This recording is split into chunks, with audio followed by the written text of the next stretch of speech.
Busy nga ang kapamilya star na si Paulo Avellino sa pagre-rehearse sa pagkanta, kung saan magkakaroon sila ng show sa barangay Dinarayat sa Nueva Ecija ngayong darating na December 13, 2023 para sa Karera ng Kalabaw, Grand Variety Show kung saan nag-imbita pa ang aktor sa lahat ng mga tao na pumunta at manood. Brought to you syempre ng ating lokal na pamahalaan at pati na po ang ating sangguniang kabataan at ang ating mga namamahala sa ating mga barangays. Thank you and see you, Dinarayat.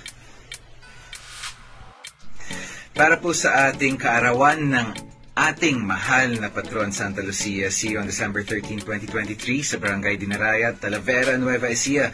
Brought to you syempre ng ating lokal na pamahalaan at pati na po ang ating sangguniang kabataan at ang ating mga namamahala sa ating mga barangays. Thank you and see you, Dinarayat.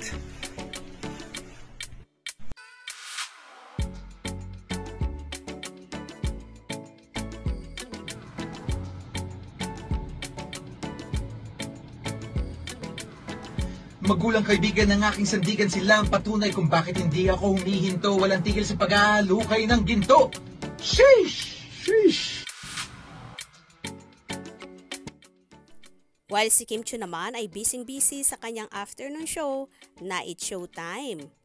At may mga pasabog si Meme Vice Ganda tungkol sa hiwalayan ni Kimi at Sian Lim.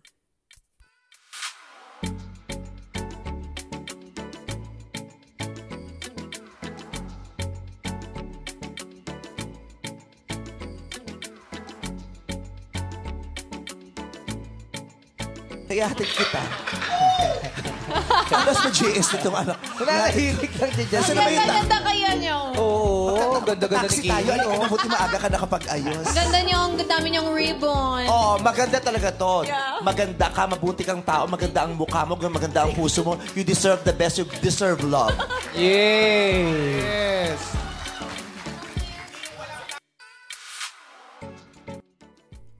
Sa kabila ng issue na kinakaharap ngayon ni Kimi, pilit pa rin siyang tumatawa at ngumingiti sa harap ng madlang people kahit pa nasasaktan siya. Di bale, to the rescue naman ang kanyang kapartner na si Paulo Avellino sa mga pinagdadaanan ng dalaga. Kaya naman tumutok at wag na wag pahuhuli sa mga maiinit na kaganapan. Anong inyong magiging reaction sa bidyong ito? Comment below.